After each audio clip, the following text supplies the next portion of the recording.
YouTube, this is the Dbtgamer Show, episode 144, and today I'm going to review Wario World on the GameCube. So, let's get started.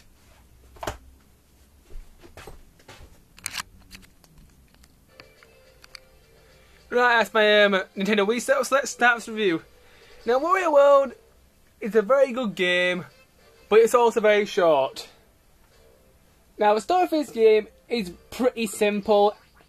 Basically, Wario is in his castle one day, and the evil jewel escapes from its treasure chest and steals all Wario's treasure, all Wario's money, and destroys his castle.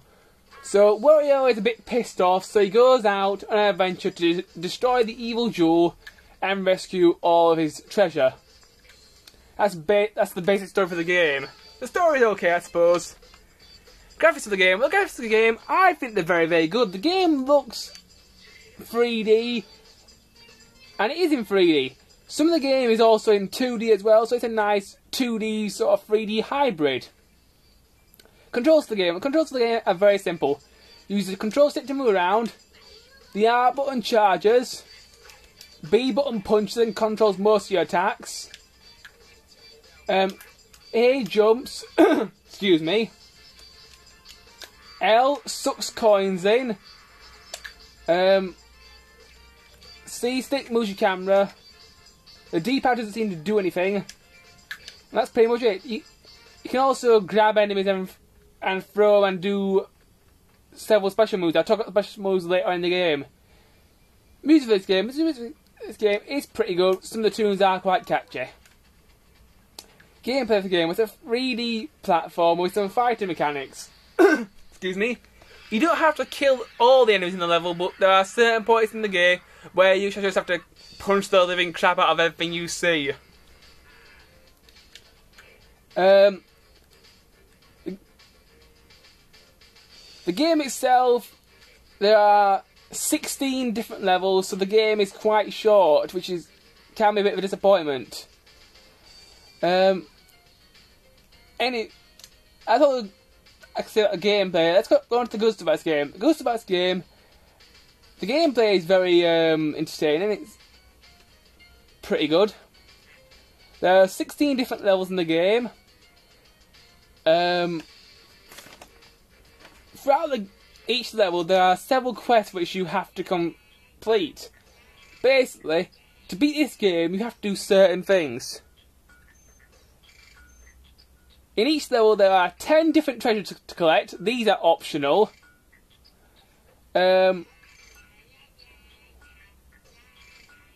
Also, in each level, there are these little golden statues. And if you collect all 8 golden statues, you get to extend your health bar. This is not required to beat the game, but it is recommended. The thing that is required to beat the game is to beat every boss in every level, I think. Other stuff you can do in the levels that isn't required. Obviously, you can collect the treasures. You've got the heart statues. And you've also got the hint characters. These little characters here, if you find them in the game, they can give you some hints. Pretty helpful for beginners. If you want to access the bosses in the level, you have to collect crystals. These little red crystals will help you to access the boss's lair. In each level, you'll need to get a different amount of crystals to access the boss. Example, in this level, it's only 3, so it's pretty easy. The crystals you get from puzzle levels, which I shall talk about later.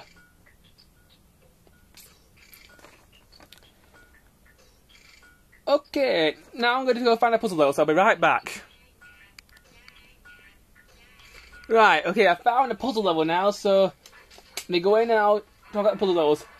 Basically, throughout the game, you find these small wooden trapdoors with an X on them.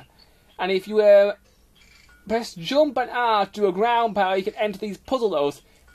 And the puzzle levels have certain things which you can find them. Some of the puzzle levels are very simple and some of them are very difficult. In this puzzle level, there were some coins and a red gem and a health extension for Wario. I've already done all the puzzle levels in the game, and yeah, one of the hardest puzzle levels was one that was this puzzle level where you had to punch these blocks to make them bounce around the room so that they would make you a path so you could get to the red gem. So some of the puzzle levels can be really, really difficult. Anyway, let's talk about some of the other stuff. Now I'm going to talk about some of the special moves that you can use in the game. Basically, if you knock some enemies down, like so they're dizzy, if you jump in the air, you can do a pile driver on them, which can be really devastating. If you knock them down again, if you turn the joystick around, you can spin them around and use them as a flare, I suppose. And then you can throw them if you want, to do maximum damage. You've also got the power throw, which is pretty useful. Just hold down the B button and just let loose. And they're most of the special moves in the game. You've also got the charge, which lets you just obliterate enemies in the path.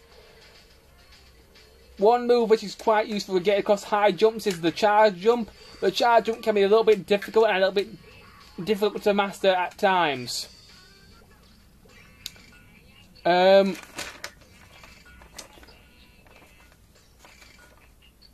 other thing that's good about this game are the bosses. Let me just get to a boss and I'll show you one. Right, I found a boss for you two. Basically, throughout the game, if you see a purple door in one of the levels and sit on it, you can go fight a boss. Some of the bosses in the game are easy, some of them are hard. There are basically two types of bosses in the game. You got your level bosses, which are pretty easy, and then you got your area bosses. The area bosses are basically after you've beaten the two levels in the world, you have to fight an area boss, which is much more difficult. So I'm just going to beat this boss. Let's just show you how it works.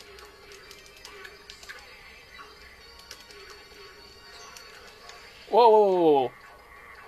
This is the very first boss of the game. I don't really want to show too many bosses because I don't want to spoil it for anybody who hasn't played the game before.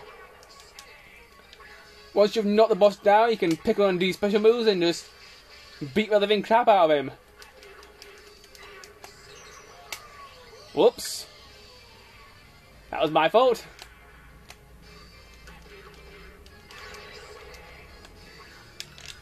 Spin to win!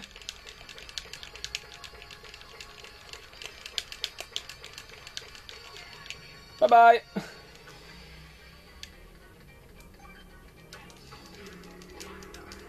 Not all the bosses are as easy as this one, but some of them can be pretty difficult. One of the most difficult bosses of the game is the Pirate, which is the final area boss of the game before the Dark Jewel, and he can be pretty tricky. Let's just finish this guy off. Power throw. After you beat the boss, you'll get a bunch of Oh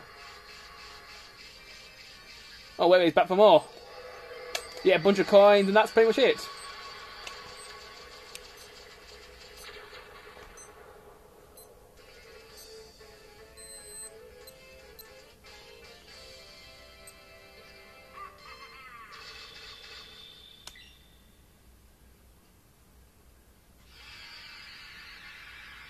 You also get some bonus coins if you do well in the fight, which is quite useful. The coins are used to earn continues if you run out of health in the level or whilst fighting the boss. Anyway, you two, I've run out of time, so in the next part we'll talk about some more stuff, so see you then.